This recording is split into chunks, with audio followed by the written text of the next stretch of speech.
Hi everyone, I hope you're doing well and full of energy to learn.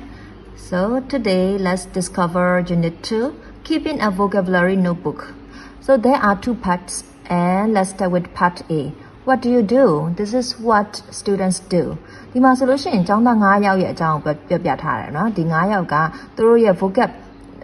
notebook တွေကိုဘယ်လိုချရေးကြလဲဘယ်လိုထိန်းသိမ်းကြလဲဘယ်လိုလုပ်ကြလဲဆိုတဲ့အကြောင်းအရာကိုဖော်ပြထားတယ်ဆိုတော့တယောက်ချင်းစီကိုကြည့်လိုက်ကြရအောင်เนาะ Raphael said I write down new English words and phrases in my notebook and next to each one I write a Spanish translation. I usually write down if a word is a noun, verb, adjective and so on. Raphael ဘာပြောထားလဲဆိုလို့ရှိရင်ဒီမှာက wait bold words လေးနှစ်ခုရှိရနော် write down as translation write down ဆိုတာအားလုံးသိပြီးသားဖြစ်ပါလိမ့်မယ်ဒါကချရေးတာပေါ့နော် translation ကတော့ဘာသာပြန်ပေါ့နော် Spanish translation ဆိုတော့ Spain ဘာသာပြန်မြန်မာ translation ဆိုလို့ရှိရင်မြန်မာဘာသာပြန်ပေါ့နော်ဘာသာပြန်တဲ့လူကိုကြောက်ဘယ်လိုခေါ်လဲ translator နော်ဟုတ်ပြီဆိုတော့ဒီမှာ Raphael သူပြောထားတယ်သူစကားလုံးအသစ်တွေအင်္ဂလိပ်စာလုံးအသစ်တွေစကားဆက်တွေကိုသူရဲ့ notebook ထဲမှာချရေးတယ်ပြီးတော့ next to each one ဆိုတာသူတို့အဲ့ရာတွေရဲ့ဘေးပေါ့နော်ဘေးပတ်မှာဗာရေးတယ်သူ Spain ဘာသာပြန်ကိုသူပြန်ရေးတယ်ပေါ့နော်ဆိုတော့ပြီးတော့သူဗာပြောလဲဆိုလို့ရှိရင်ပြီးတော့အဲ့ရာတွေရဲ့မှာသူဟိုဟာလည်းရေးတယ်ပေါ့နော် parts of speech like noun တို့ verb တို့ adjective တို့เนาะအဲ့ကောင်တွေကိုလည်းသူကစာလုံးတွေရဲ့ဘေးမှာချရေးတယ်တဲ့ဆိုတော့ let's move to the next one Kazil said, I sometimes write a word in phonemics because English pronunciation is very difficult for me. But my notebook is a mess. I like to draw pictures. ဒီမှာသူကဘာပြောလဲဆိုလို့ရှိရင်သူတခါတလေတဲ့ဒီစာလုံးတွေကိုပေါ့နော်သူရဲ့ phonemics ကဘာပြောချင်တာလဲအတန်ထွက်တွေပေါ့နော်သူအတန်ထွက်တွေကိုသူရေးတယ်ဘာကြောင့်လဲဆိုတော့ English အတန်ထွက်ကသူ့အတွက်ခက်ခဲလို့ဖြစ်တယ်။ဒီမှာ bold words တွေကပါလေ max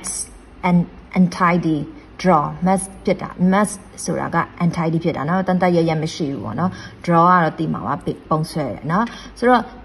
သူ့ရဲ့စာအုပ်ကတဲ့တတရရရှိမနေဘူးပေါ့နော်ဟိုချစ်တီချစ်ပေါ့နော်ဘာလို့ဆိုတော့သူကပုံဆွဲတာလဲနှစ်သက်တဲ့အတွက်ပေါ့နော်ဆိုတော့ဒီလူကတစ်မျိုးပုံဆွဲပြီးတော့သူ့ရဲ့အဓိပ္ပာယ် meanings တွေကိုရေးတဲ့ပုံမျိုးဖြစ်မှာပေါ့နော်so next one Yun said I sometimes make a note of new words in my notebook but I often forget I usually write a translation and sometimes I write example sentence as well so သူကဘာပြောလဲဆိုတော့သူဒီမှာကbold words တွေကပါလဲ make a note of ဆိုတာကပါလဲ write down နဲ့တူပဲပေါ့နော်အမြန်ချရေးလိုက်တဲ့ပုံမျိုးပေါ့နော်ပြီးတော့ forget ကတော့ပါလဲ don't remember မမမီဘူးဆိုတော့သူကတခါတလေကြာလို့ရှိရင်သူ့ရဲ့ notebook ထဲမှာစာလုံးအသစ်တွေချရေးတယ်ဒါပေမဲ့သူမကြာခဏမမီဘူးပေါ့နော်အဲ့တော့ကြတော့သူကအမြဲတမ်းအဲ့စာလုံးတွေဘာသာပြန်နေရေးတယ်တခါတလေကြာလို့ရှိရင်သူအဲ့စာလုံးနဲ့ပတ်သက်တဲ့ sentence စာကြောင်းတွေကိုလည်းသူရေးမှတ်တယ်တဲ့ဆိုတော့နောက်တစ်ယောက်ကြည့်အောင်နောက်တစ်ယောက်က Andre နော် Andre said I've got a notebook I don't use it much but when I do I try and list words by topic so I put all the animals together and all the close words together and so on. I find it's easier to remember the words this way. So သူကတော့သူ့မှာသူ notebook စာအုပ်တော့ထားတယ်။ဒါပေမဲ့သူတိတ်မသုံးဘူးပေါ့နော်။ဒါပေမဲ့သူသုံးတဲ့အခါကျတော့သူစူးစမ်းပြီးတော့ဒီစာလုံးတွေတို့ဟို list လုပ်တယ် topic ဆိုတာကကြတော့ဗာလေခေါင်းစဉ်နော်။တစ်ခုစဉ်စီနော်။ဥပမာဆိုလို့ရှိရင်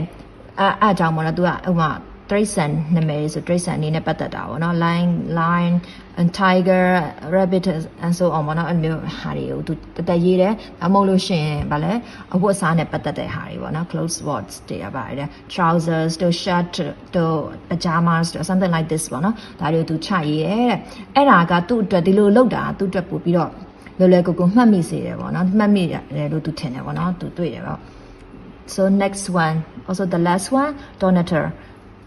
Donator said, I note down new words and phrases. Sometimes I translate them into Polish and sometimes I write an explanation in English if it is not difficult. For example, kitten, a very young cat. So သူဘာပြောလဲ note down ဆိုတာလေ တူတူပဲ note down ဆိုတာလဲချရေးတာပဲเนาะဆိုတော့ဒီမှာဗာလဲ write down make a note of note down ဒီသူ့ရဲ့ဒီအတိတ်ပဲလေးတွေက similar ပဲเนาะတူတူကိုတိတ်မကွာအောင်เนาะသူကပြီးတော့ဗာလဲbold words တွေ note down ရဲ့ translate ဆိုတာအပေါ်မှာတည်ပြီးလိုက်ဘာသာပြန် explanation ဆိုတာကဗာလဲအတိတ်ပဲရှင်းလင်းချက်ပေါ့เนาะဆိုတော့သူကစာလုံးအသစ်တွေစကားစက်တွေကိုသူ note ချရေးတယ်တခါတလေချလို့ရှိရင်သူအဲ့ဒါတွေကိုဗာလဲ translate into เนาะဘယ်လိုပြောင်းလိုက်လဲ Polish เนาะသူကပိုလန်လူမျိုးဖြစ်မှာပေါ့เนาะဆိုတော့ပိုလန်လိုသူရေးလဲတခါတလေချလို့ရှိရင်သူကအဲ့ဒီ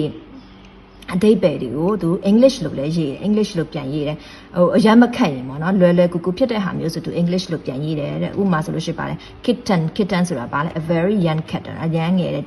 ကြောင်လေးဆိုပြီးတော့သူအဲ့လိုမျိုးရေးပါတယ်တဲ့ So shall we proceed to the part B tips for your notebook A tip is a piece of advice to help you Here are some tips for your notebookဒီမှာကနော်ဒီမှာက tips for your notebook ဆိုတော့ notebook ထားဖို့အတွက်ပေါ့နော် tip အချက်ကလေးတွေပေါ့နော်အကြံဉာဏ်အချက်ကလေးတွေ point လေးတွေကိုတဲ့ပြမယ်ပေါ့နော်ဆိုတော့ဒီမှာ၅ချက်ရှိရနော်တစ်ချက်ချင်းစီဖတ်ပြီးရှင်းလိုက်မယ်နော်Put words from one topic in the same place example food in one place clothes in another etc Don't mix that up You can also have grammar topics example uncountable nouns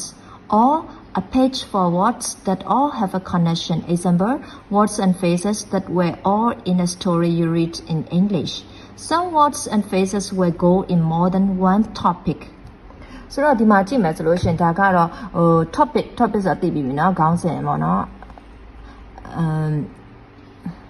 ပြီးတော့ဒီမှာပါ bold word ရှိတယ်လေ mix up နော် mix them up ဆိုတာကတူတကွပေါ့နော်ရောထားတာကိုပြောချင်တာနော် don't mix them up ဆိုတော့ဟိုမရောနဲ့ပေါ့နော်ဆိုတော့ topic တစ်ခုစီထားမယ်ပေါ့နော်ပထမအပေါ်မှာအပေါ်အကြောင်းသားပြောသွားတယ်လို့ပေါ့နော်ဟိုအစားဆိုအစားအဝတ်ဆိုအဝတ်ပေါ့နော်လည်းမျိုးထားမယ်တဲ့အဲ့ဒါတွေကိုတဲ့ဗာလဲသူမရောထားနဲ့ပေါ့နော်ပြီးတော့ကြတော့ဒါမှမဟုတ်လို့ရှင် grammar topics ပုံစံမျိုးနဲ့လည်းထားနိုင်တယ်ဥပမာဆိုလို့ရှင် uncountable nouns ဆိုတာမရေမတွက်နိုင်တဲ့ဟာတွေပေါ့နော် uncountable nouns နဲ့ countable nouns ကကြတော့ရေတွက်နိုင်တယ် uncountable noun ကပါလဲ water နော် water ရေတွက်လို့မရဘူး water တစ်စက်နှစ်စက်အဲ့လိုမျိုးဘယ်လိုရေတွက်မလဲနော်မရ milk တို့နော်အဲ့ဒါတွေက uncountable nouns and countable nouns ကကြပါလဲ one book ဒါမှမဟုတ် a book နော်ဒါမှမဟုတ်လို့ရှင် an eraser and rubber like this ပေါ့နော်ဒီမှာစကားမဆက်ပေါ့နော်when you pronounce uncountable noun not uncountable okay not uncountable uncountable and also vegetable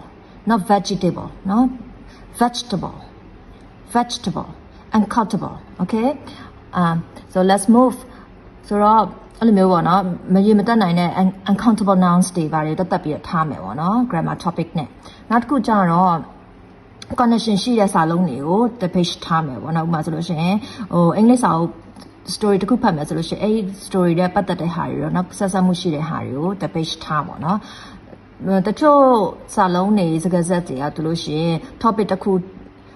ထပ်ပို့နိုင်တယ်ပေါ့နော်ဆိုတော့ let's move to the next tip If you can't find a topic for new word or phrase, example, useful or in particular, put them in a different place in your notebook. Example, a page for each day or each week, or perhaps one page for every English lesson you have. Write the date clearly at the top. Example, Monday, 14th May. ဆိုတော့ဒီမှာပြောထားလဲဆိုလို့ရှိရင်ဒီလိုစာလုံးအသစ်တွေစကားဆက်တွေအတွက်ကို topic ရှာလို့မရဘူးဆိုလို့ရှိရင်ပေါ့နော်ဥပမာ